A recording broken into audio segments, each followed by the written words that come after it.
John McGowan, Indoor Cycle Instructor Podcast with another I Can Help tutorial. Talking today about iTunes and duplicate song listings. What got me started on this is I got an email from Richard, an ICI Pro member. We've been talking a lot about music and Spotify and Pro Playlists lately, and it's not uncommon for me to get questions, see if I have a solution. And so I'm going to read this to you, and then together we can kind of explore what could be a potential solution. And so Richard writes, over a year ago I had to restore my computer, and I used a backup drive to restore my music. When I got it back, all my music was there, but there were duplicate entries of the same song, some as many as 7 or 8. I tried the iTunes duplicate feature to try to eliminate them, but I have so many it was an endless task. And when I tried to delete all but one song in the list, when I clicked on some of the songs listed, they'd play and some did not. So by mistake, I deleted a lot of songs before I realized my error. And then he goes on to say that he uses Mixmeister 6 to build his playlists, and he only really uses iTunes to transfer his music to his iPod Touch. Do I have any thoughts on how I might correct this huge file problem? Well, Richard and I have the exact same problem. If you remember last fall, I dropped my computer off the counter, it landed on its corner, and the hard drive was wrecked at that point. And so I had to restore everything from my Carbonite backup.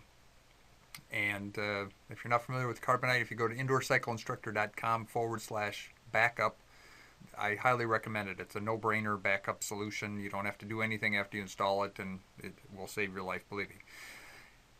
iTunes has a utility. If you go up here to File, Display Duplicates, and it will display all the duplicates it sees. All right. And if you go to iTunes Help section, what they'll tell you is that search it by date added. And then what will happen is typically that you'll get segments of the new music that were added at the time of your restoration. That sounds good, except for I have this exact same problem. You can see here that here are all the songs I replaced back on November 11th last year when I had my brother Dan restore this all for me. And so it isn't really a solution to getting rid of all these duplicates. And I have, you can see here, many of these I just have 2 of. I've got some files that I've created. These are like a Mixmeister file or something. And the idea is to try to clean this up as well as you can. Now, once you're done looking at this version from the display duplicates, you can, down here at the bottom, you can click this button and then get back to where you started with. Okay, so what I did was, when you Google removing duplicates in iTunes, this tune-up is something that pops up. And I actually had looked at this before, had thought about kind of digging in, see what it was all about, but like so many times in my life, I got distracted and didn't do it. What's cool about these guys is they have a free trial that you can get, and this is going to be up on a page at indoorcycleinstructor.com/tune-up, just to make it easy for you to find. But so what I did is I downloaded the free trial. Let me open it up here, and I can show you. This is actually quite cool how it works. It's going to connect with the server.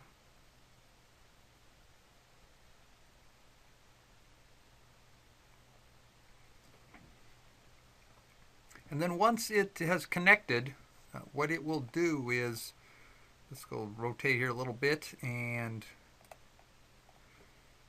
what it does is it kind of prepares your music. And I'm going to click this Find Duplicates button here, and I've got 3,692 tracks, so it's going to take a little while. But essentially what it will do is it samples the music. It's not just looking at the title. So if you've got songs that you imported from CDs that come up as track 1, track 2, track 3, it's looking at actually what the song is and comparing it to its database, and it's quite impressive. So bear with me here just for a second. I'm going to finish letting this run through. Well, actually what I can do is I can pause this, I think. All right, so now, and you'll see up here where that says 50, 25, 25. In the free trial, you only have a limited number of operations that you can perform before your free trial expires. But so let's just going to go through here. So this is one that I actually used for an old podcast introduction, and you can dedupe it. And what that does then is a couple things. A, it gives you control over the changes you make. B, it removes the duplicate from your iTunes listing, but it doesn't throw it away. It actually has a secondary folder that it places the duplicate in that you can retrieve from, which is very cool. And so you could, if you have a memory issue, you're running out of hard drive space and you're trying to clean out a lot of this, you could actually go in there and throw it all in the trash, but it works out very well. And so what I can do is to go through here and I can remove the duplicates that I choose.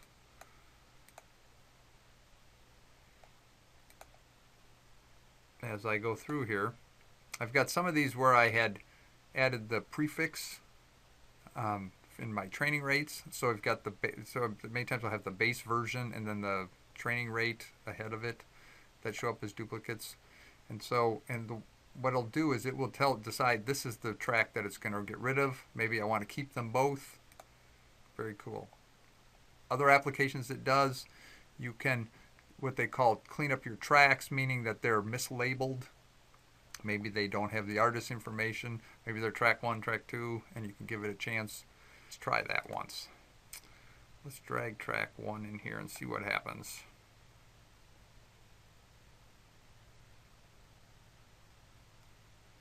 Look at this, it found a match for it. We can replace cover art, and then it's got this concert universe that gives you a listing of, and I don't know if this is applicable to you, but I think this is pretty cool. The free trial is obviously free. The paid version, you can buy multiple variations.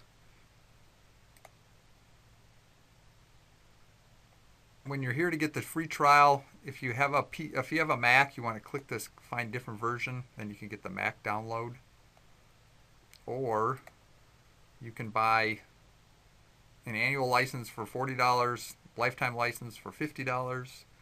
But this may be something you actually cover art. I could care less if my music has cover art or not, so I'm not going to pay for that. But for $30, I can buy this application to do everything.